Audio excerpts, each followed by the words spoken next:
Well, hey guys, this is Mr. A again. We're almost there. Got two more videos over the notes that we're going to go over, and we're going to do the last transformation that we're going to discuss in this topic now in this video, and it's over dilations. Now, up until this point, none of the transformations have changed the size of the preimage. Well, that all changes today. A dilation does change the size of the preimage, okay?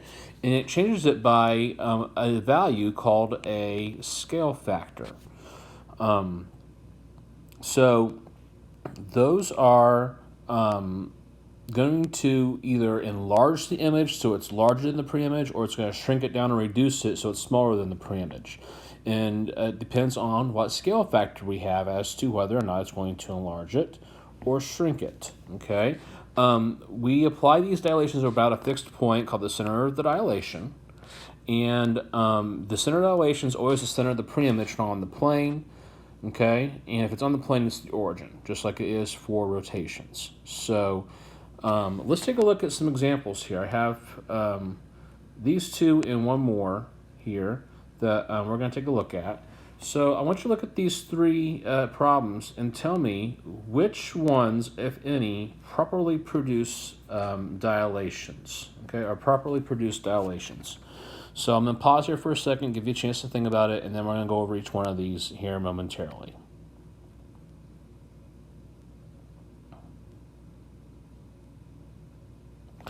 Okay, now, as I just said up above, that the center of the dilation is the center of the preimage, okay? So if figure 1's the preimage, then the center will be right about there.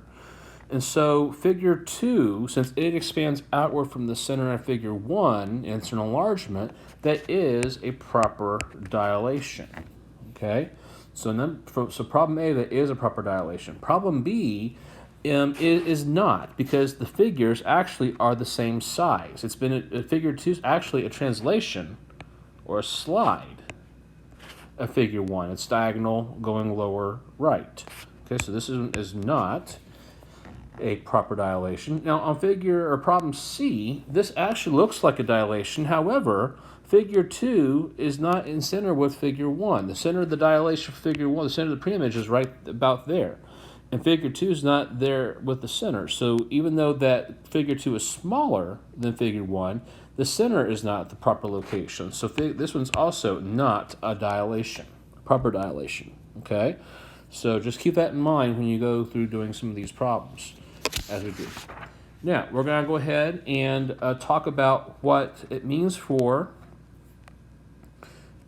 two figures to be similar, because so far we've only talked about what two figures mean when they're congruent.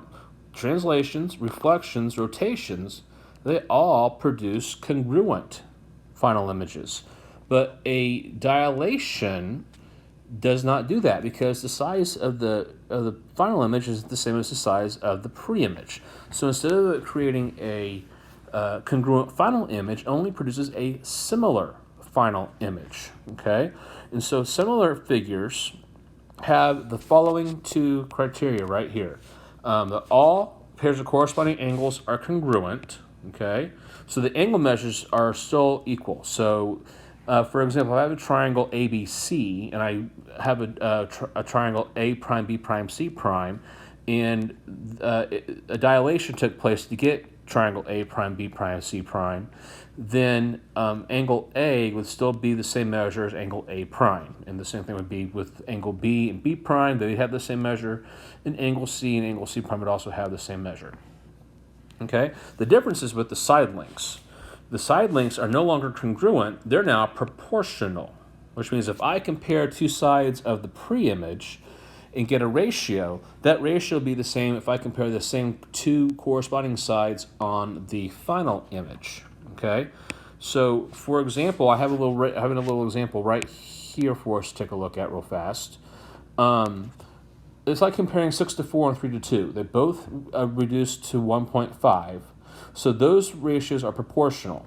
So let's say that I compare B's length, if I have a triangle ABC, okay, to BC's length, those two sides of the triangle, those would be proportional to A prime B prime over B prime C prime. Okay? So that was how that would work. So whatever those ratios would be the same. So then these side lengths are proportional. Okay? And that's how that all works with similarity. Now, we're going to go ahead and talk about how to produce dilations on the plane. Okay, so we're actually going to do this with a triangle because it works best with an entire shape instead of just doing a single point. So you can see exactly what happens with the shape. So again, for the coordinate plane, the center of the dilation is the origin, kind of like rotations, where the center of rotation is also the origin. Okay, so all we're going to do is we're going to multiply the coordinates given to us by the scale factor. Okay, so I will mark the scale factor when it comes up.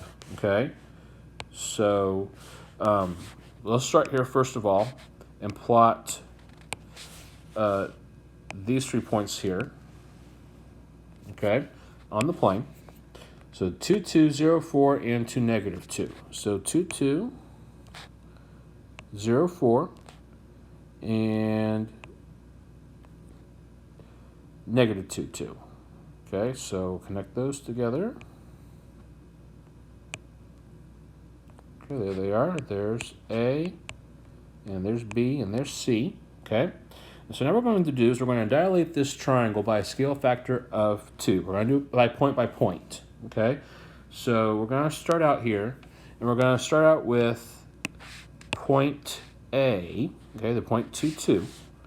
Okay, I guess we didn't have to label them the letters because it doesn't say that this time, but we're going to go ahead and dilate that one.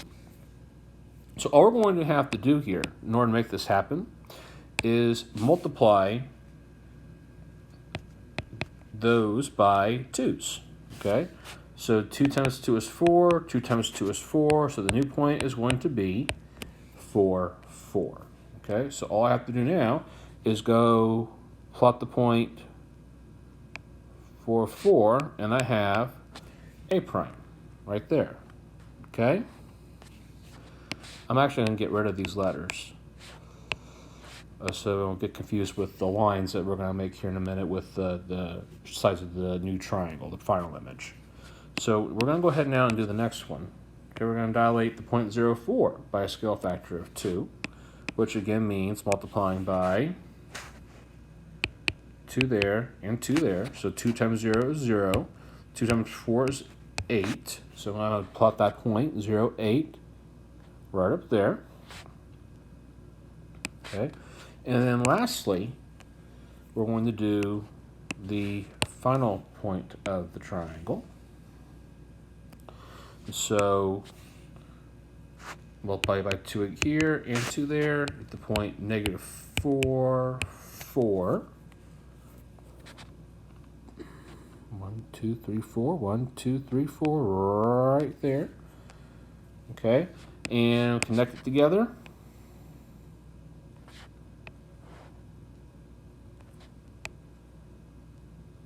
And there's our enlarged triangle, okay, by a scale factor of 2, centered at the origin.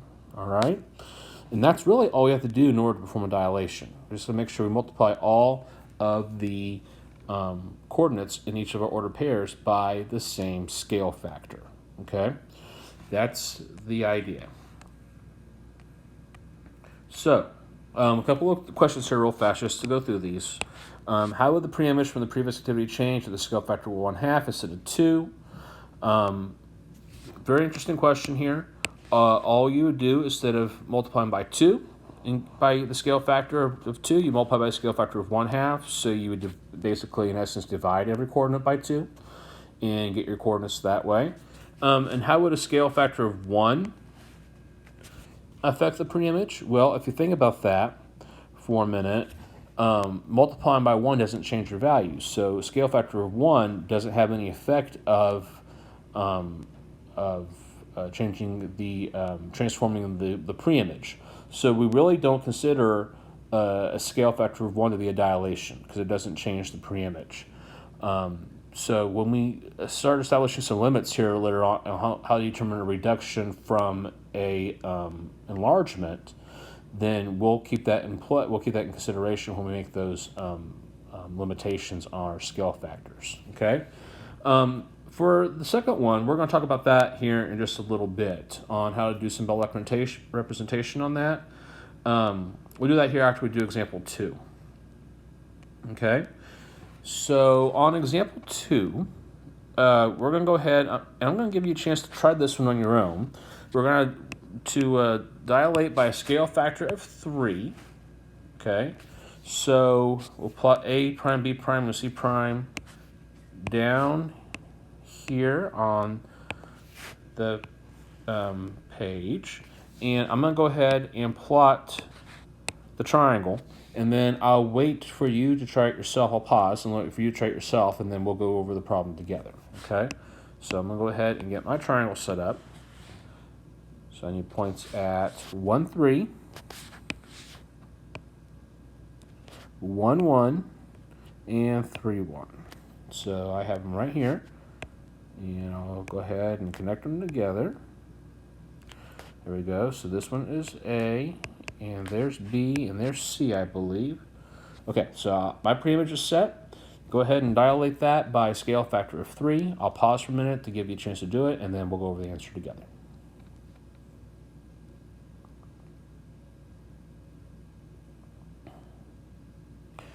Okay, so if you did it correctly, all you have to do is multiply all of your order pairs here by all the coordinates by a 3, a scale factor of 3. Okay, so if you notice on the previous example, I went ahead and got all the order pairs first, and then I plotted them. I didn't do that necessarily before for the other ones, but I do feel like for dilation, it makes it a little bit easier to go ahead and do the actual multiplication step first. Instead of trying to figure out yourselves on the coordinate plane. Okay, so doing the math first on this one actually makes a little bit more sense.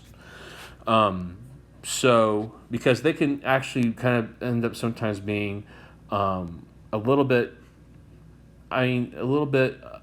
unpredictable, we'll put it that way. Sometimes they might not necessarily show up where you think they might show up, or the shape might not necessarily look like it's what you thought it might look like after it's been dilated. So in order to kind of reduce that kind of assumption, I would go ahead and multiply those first and then plot the points. So the first one is going to be 3 times 1, which is 3, and 3 times 3, which is 9. So we're going to have a point at 3, 9. So I'll go ahead and plot that point. We'll get A prime on here. 1, 2, 3, and then 9 is right there. Okay. And I just realized I swapped my A and my B around, so let me fix those up here real fast. My mistake on that. So that one's A and that one is B. Sorry about that. Okay, same thing here. This will be 3, 3. So 3 to the right, 3 up. And then lastly, we'll be at 9, 3. So right there. And so I'll plug it down. There's that side. There's that side. So there's A prime, B prime, C prime. This one's going to be 9, 3. Okay? And that's how you perform a dilation. Now, as I was telling you, we're going to go ahead and talk about this for a minute. We haven't necessarily done this yet because we haven't had an example of a reduction per se. We talked about a little bit before we did the previous example. But I need you to stop for a minute so you can figure out what values go in the blanks here to make true statements. Okay? So I'm going to pause for a second, give you a chance to think about this, maybe put some answers down, and then we'll go over them together.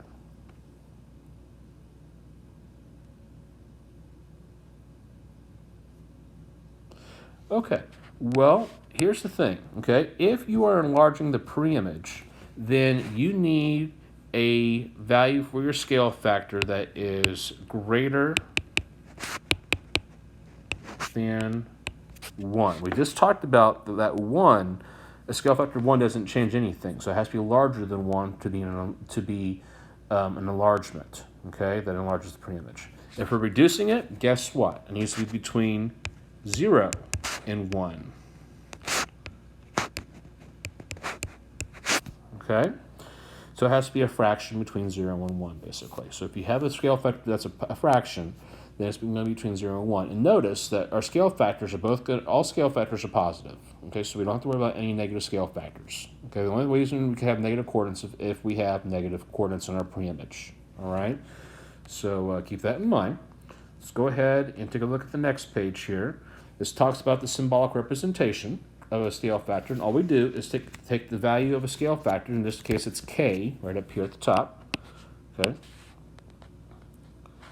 right here, top. Okay, k is a scale factor, so you take your value k multiplied by your x coordinate, take your value k multiplied by your y coordinate. Voila, you have your order pair for your dilation. Okay, for your final image. All right.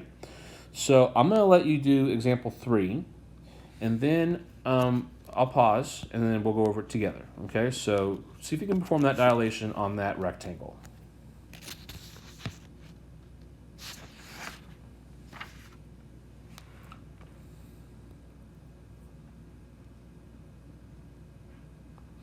Okay, so let's go ahead and get it set up here. I will go ahead and plot the points. A is at negative 4, 2. B is at 4, 2. So we have A right there, B right there. C is at 4, negative 2. So it's going to be down here. Okay. And D is at negative 4, negative 2. So it's over here in quadrant 3. Okay, so go ahead and draw your preimage. We'll zoom in on this so we can make that a little bit straighter line. There we go. Oh, try one more time. Yeah, that's better. Okay, so now I'm going to dilate this. If you notice, the scale factor on this one is 1/2. So we're going to reduce all of our points by 1/2. So what I want to do is multiply all my coordinates by 1/2. Okay, and then I'm going to get them on the coordinate plane. So if I multiply the coordinates of point A by 1/2 each, I'm going to get the point negative 2, 1. And if I repeat this process for B, C, and D, I'm going to get, for B prime, I'm going to get the point 2, 1. And then for C, I'm going to get the point 2, negative 1. And then D, I'm going to get the point negative 2, negative 1. Okay? So let's go ahead and plot those on our graph and just see what happens when I reduce this image, this preimage, by a scale factor of 1/2. So negative 2, 1, there's A prime. 2, 1, there's B prime. Okay. And C prime right there. 2, negative 1. And then negative 2, negative 1 is there. So there is the rectangle. And there's A prime, B prime, C prime, and D prime. So again, it reduced it by 1/2, so it's half the size. And that's how we perform a dilation that produces a reduction. Okay?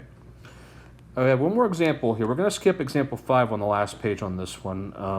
That's not necessarily going to be important for what we're doing in this topic for this time. So just like we've concluded all the other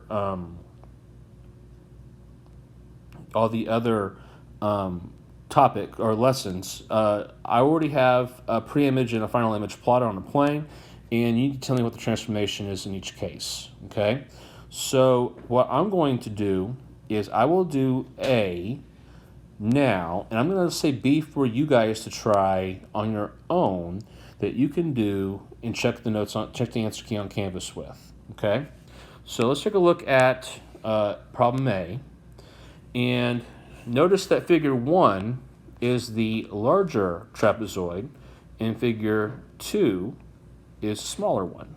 Okay, so if we're determining what kind of transformation was applied to figure 1 to get figure 2, we know it's going to be a reduction.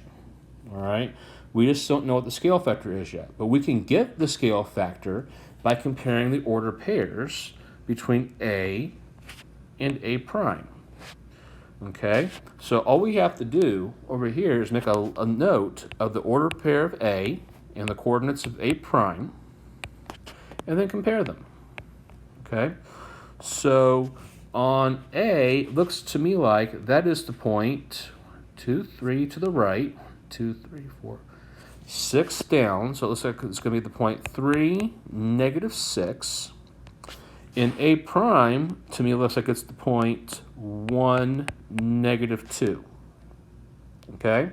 So if I take the ratio of A prime over A, okay, that would be the ratio of 2 to negative 2 to negative 6, reduces to 1/3. That's the scale factor. So I know that the same scale factor applies to all the points. So once I find the scale factor, I know what the dilation is. And it is a dilation by a scale factor of 1/3. All right? You can perform a similar process on problem B. Okay, just compare the locations of the points and see if you can come up with the correct scale factor. And once you do that, you know the transformation. All right. We're going to skip example 5. We're not doing example 5, so skip this one. And we are down to our last video. I will get that one going here in just a couple of minutes. But otherwise, if you have any questions, again, email me, send a chat, whatever, and hopefully you are doing well with your work on transformation so far. Because the next video, we're going to put it all together and start doing sequences, more than one transformation at a time. So that's